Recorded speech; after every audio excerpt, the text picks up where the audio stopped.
టమాటా ఎండు ముక్కలతో 1-2 కాదు 3-4 సంవత్సరాలైనా చెక్కు చెదరకుండా ఉండే మా అమ్మమ్మ చేసే టమాటా నిల్వ పచ్చడి ఎలా పెట్టుకోవచ్చో చూపిస్తున్నాను. మీరు కూడా ఒకసారి ట్రై చేయండి.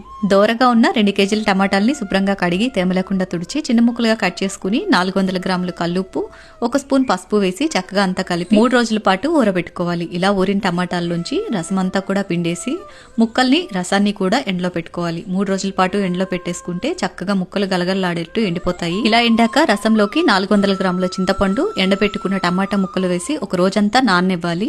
మరుసటి రోజు పొద్దున్నే ఈ విధంగా మిక్సీ జార్లో వేసుకుని మెత్తగా గ్రైండ్ చేసుకోవాలి.